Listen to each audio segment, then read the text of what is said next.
Hello, welcome back to Movie Husbands. Today we are reviewing The Fall Guy.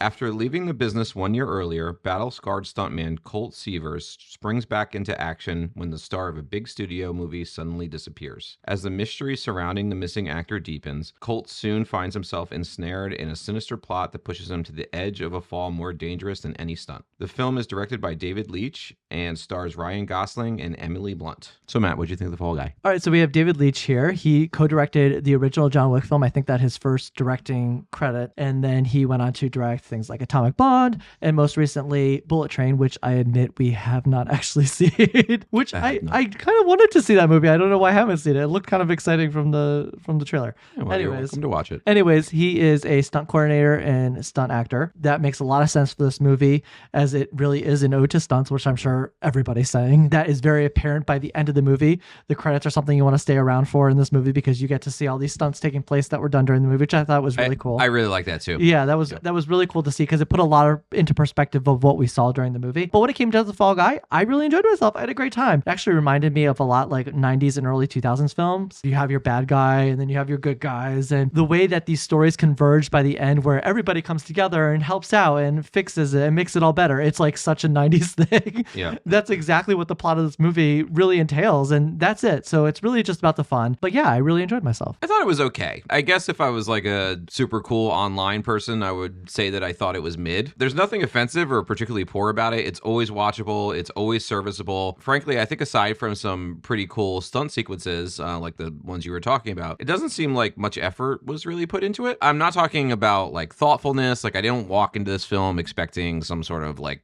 philosophical resonance or some altering of perspective. I'm not thinking about that at all, but I couldn't escape this feeling that it was like simply limping from scene to scene. For all of its convoluted plotting, I thought that felt like it went through a variety of rewrites, but like nobody bothered to rewrite the scenes. And the scenes are lacking like a sharpness and a wit that I really think could have helped my engagement here. I don't think it's an awful movie by any means, but I did have this feeling that it felt overall like a little more flat than I would have liked it to. I do agree with that assessment. I do want to get deeper into that. We have Ryan Gosling, who plays the title role of Colt Seavers in this film, and he is a stunt actor. He is brought into the film after he has this big accident at the beginning. This producer gets back in touch with him and wants him to come back on the film that his ex-flame is running and directing, and that's where Emily Blunt's character comes in.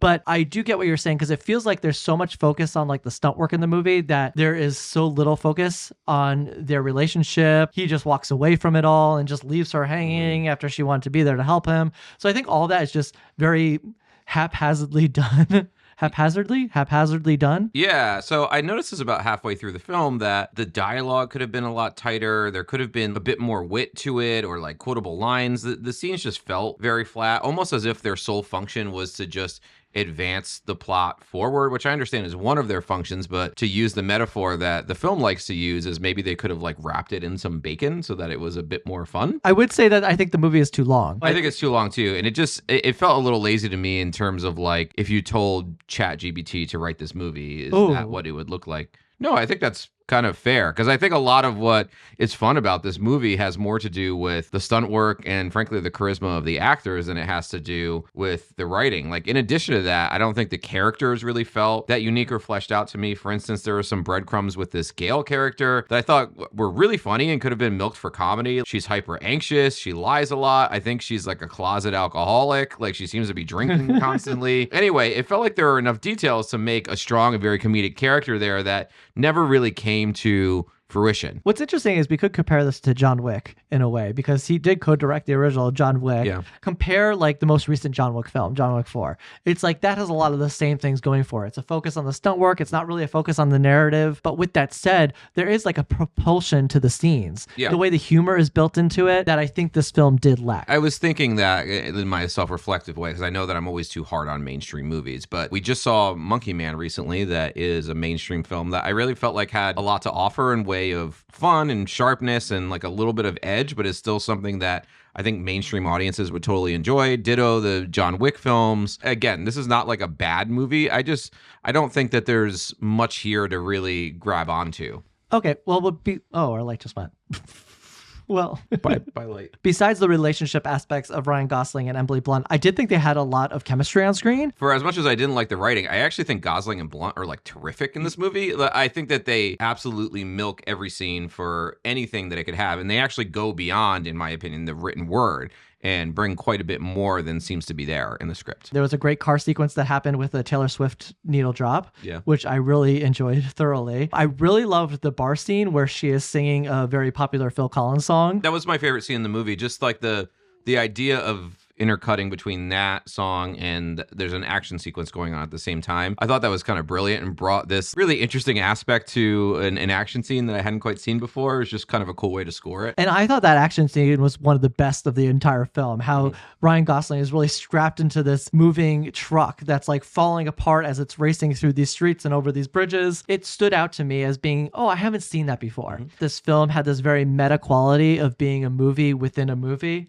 So it's really about the filming process to see how cameras were being operated and how scenes were being created. That was just a little inside look as to what happens on a real set. It actually reminded me a lot when we were at Disney World and we saw the Indiana Jones Spectacular show, because that does a lot of the same thing. It shows you how a lot of these scenes were created in a live action show. So I really thought about that. I was channeling that when I was watching this film. One thing I want to talk about quick is editing in this movie, and it's not always perfect, but one aspect of comedy that I really do enjoy is editing. And I've said in videos before that I often forget that people forget to be funny in their editing. Like, editing can be funny. It can have its own personality. It can have its own artfulness beyond the wit that's on the page. And for instance, we get this great scene where Gosling is like high out of his mind trying to get into the hotel room. He has a card. He's trying to get in. It doesn't work. It quick cuts back to him reloading the card at the desk. And anyway, I thought all of that was pretty funny. And occasionally the film does do this sudden jump cut, uses your expectations against you, and then jump cuts to the opposite. It does a similar thing during the Phil Collins sequence we were talking about that makes you think they're going to have this big, reuniting thing. And as soon as he gets there, they're like, no, she left.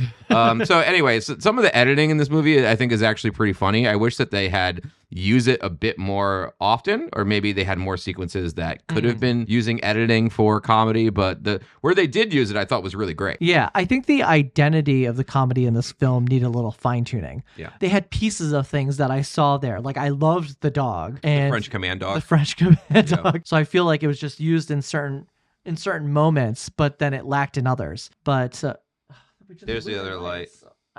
I should charge this beforehand. Matt didn't charge the lights. I'm sorry. I don't know. Where do we go from here? The lights are off, and is this telling us to end this review? Yeah, I don't know. The only other thing I have to say before we go to grades is I agree with you on the runtime. I think this movie being 100 minutes could have really done a lot for it. It's 2 hours and 6 minutes, which is just long enough to be a little bit too long. And again, I think a lot of the issues with particular scenes is that they're not very tight. They seem to go on listlessly, aimlessly, without a target in mind, without an objective in mind. So I think that could have done a lot for this film. So you ready to go to grades? Yeah, I'm going to give it a C. What I got. That's fine. Not a bad movie. I mean, not the worst thing I've ever seen. Perfectly serviceable, but haven't thought about it since we went to see it. I didn't think about it. Now we're reviewing it, and I'm thinking about it again. And then I won't think about it as soon as I leave this room. Unlike you, I give this movie a B because I really enjoyed myself. I had a great time.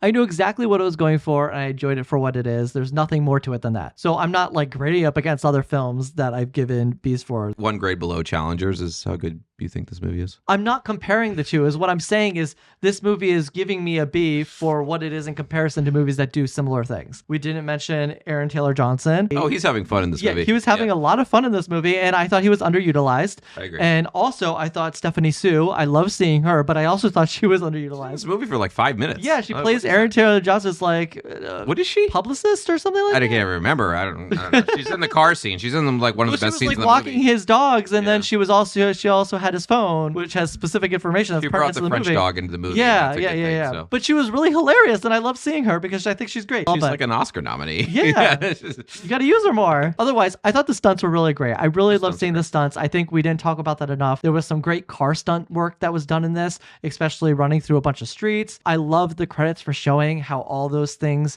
came together. It's one thing to see it in a film, but to see how it's actually operating in reality with all like the behind the scenes stuff puts it into such a different perspective. It's like you don't understand how much magic is going into making these things happen. And I just have such an appreciation for that. Absolutely. That's my absolute favorite thing about this movie. All right, and that's it for our review of The Fall Guy. The Fall Guy is now in theaters, so if you haven't seen it, go check it out. Let us know in the comments, what did you think about The Fall Guy? As always, thank you guys for watching, and we'll see you next time.